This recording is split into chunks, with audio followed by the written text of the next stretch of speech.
Bonjour à tous, bienvenue dans ma nouvelle vidéo de motivation batch cooking. Je vais vous proposer 5 repas pas chers pour les soirs de la semaine. On va commencer par s'occuper uniquement des légumes dans un premier temps. Donc on va venir éplucher les carottes. Vous allez en couper en tronçons pour le velouté de légumes et vous allez en couper en rondelles pour les lentilles. Donc dans les recettes que j'ai, il proposait 3 carottes pour le potage et 2 carottes pour les lentilles. Moi, j'ai pas trouvé ça assez. Donc j'ai fait, je crois que j'ai fait 4 et 4, il me semble. Ensuite, les pommes de terre, pareil, donc vous les épluchez. Et vous allez les couper en 4, en 6, peu importe. Vous allez les couper en morceaux. Et il faut donc en mettre de côté pour le velouter et en mettre de côté pour préparer le gratin. Pour le gratin, préparez-en un peu plus que moi je n'ai fait parce que c'était plus du fromage aux pommes de terre qu'un gratin au reblochon. Mais bon, c'est pas grave.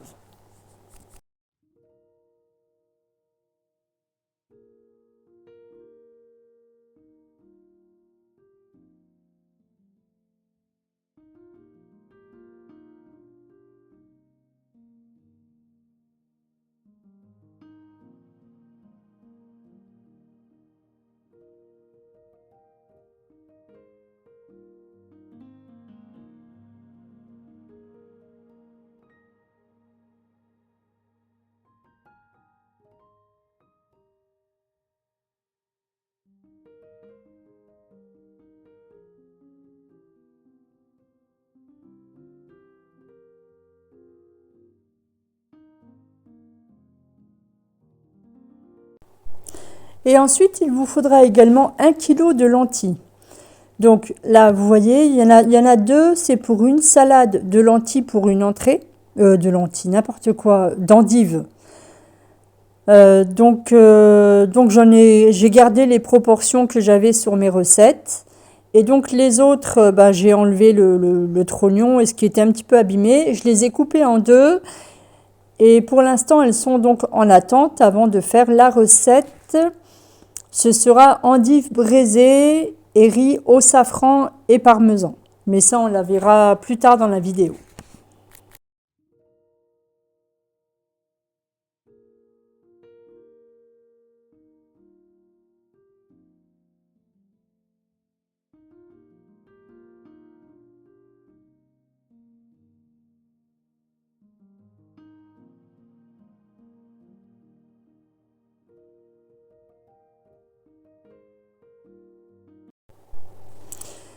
Alors, pour préparer la quiche à la truite fumée, si pour vous c'est plus simple d'acheter la pâte brisée, achetez-la, hein. Moi, je préfère la faire maison.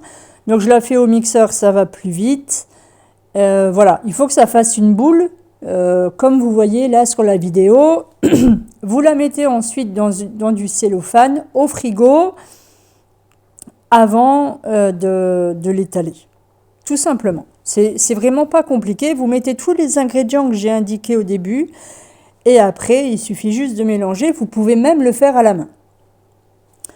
Donc, j'ai une petite astuce, je pense que beaucoup la connaissent, mais au cas où. Donc, je mets mon cile-pâte sur mon plan de travail, de la farine pour pas que ça colle. Et pour ne pas salir mon rouleau à pâtisserie, j'utilise la pâte, non, pardon, une feuille du papier cuisson, pardon, je vais y arriver, du papier cuisson pour l'étaler. Et ce papier cuisson, après, je vais le garder, et ce qui va me servir en fait pour, voilà, protéger mes plats à tarte. Regardez-moi ça. Après, il y a juste évidemment à couper les bords, etc. Ensuite, on va couper oh là là, aujourd'hui, je vais pas y arriver. La truite fumée en morceaux et on va tout simplement les disposer sur les tartes.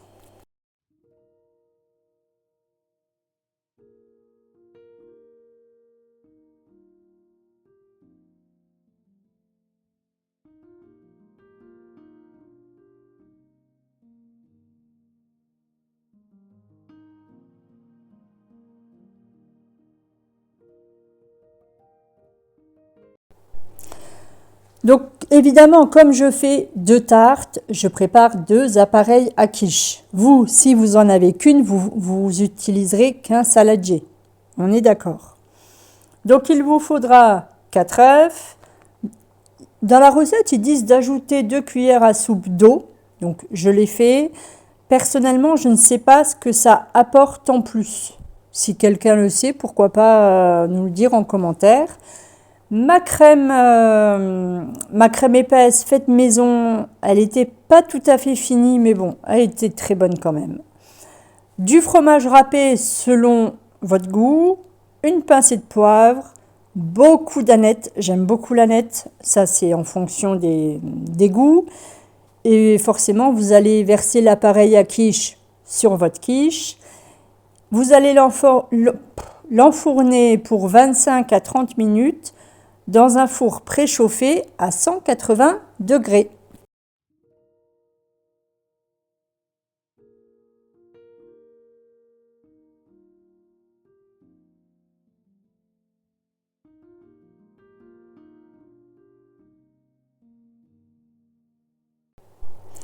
Maintenant, on va préparer le gratin au reblochon. Alors c'est pour cette recette-là que je vous ai dit de faire un peu plus de pommes de terre parce que nous, franchement, ouais, on a mangé du fromage, quoi. Hein. Bon, c'était très bon, ceci dit, mais bon, peut-être pas assez de féculents.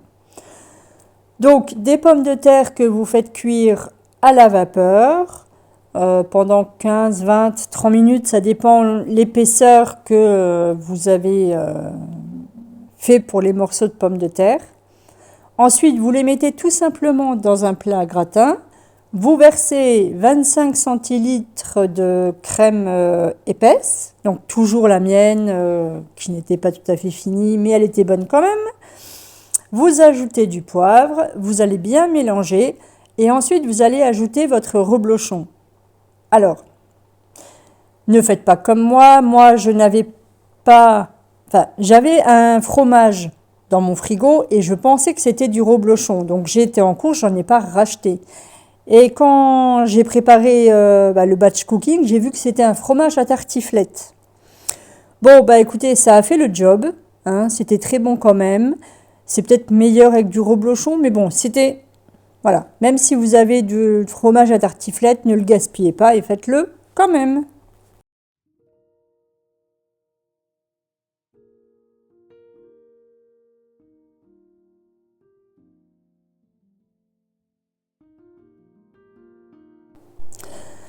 Ensuite, on va venir préparer le velouté de légumes. Donc, vous allez mettre vos pommes de terre donc, qui vous restent pour votre velouté, vos carottes que vous avez coupées en tronçons et pour ceux qui aiment, un pané. Moi, j'ai mis un peu plus de carottes.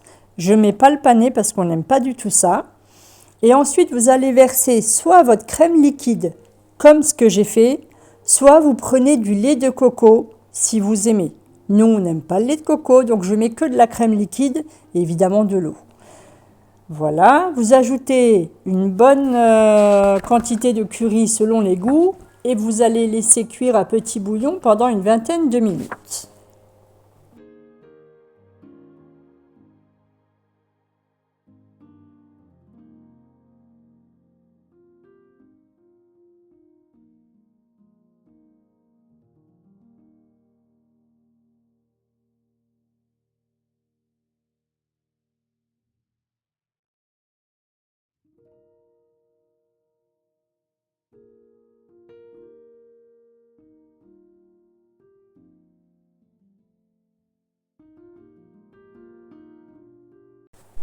Donc pour cette recette de lentilles à la saucisse de Morteau, je vous emmène dans les coulisses de la vidéo. Parce que mes saucisses ne rentraient pas dans la petite casserole qui me restait, donc j'ai dû le faire dans le grand faitout. Et je n'ai même pas réfléchi que mon téléphone n'arrivait pas à filmer au-dessus de ce grand faitout. Donc, tout simplement, vous allez verser vos lentilles dans votre grand faitout. Vous allez y ajouter vos carottes, vos saucisses de Morteau.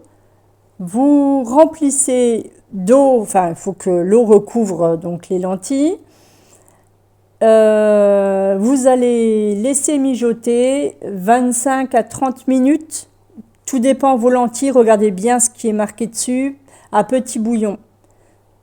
Voilà. Et une fois que c'est cuit, vous ajoutez votre persil.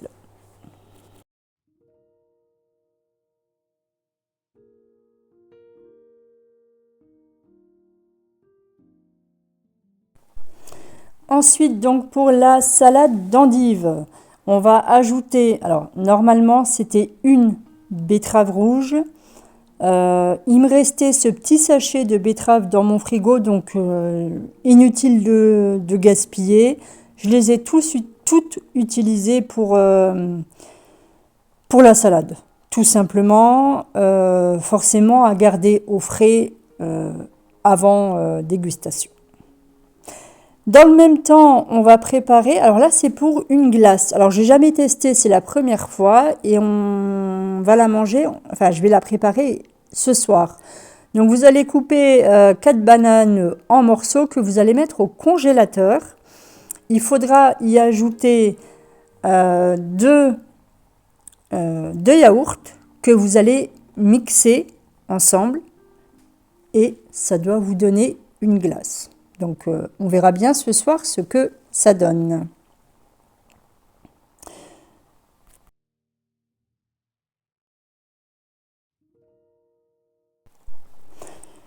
Et là ensuite on repart sur les endives. C'est pour préparer les endives braisées. Donc il faut les cuire à la vapeur pendant 10 minutes.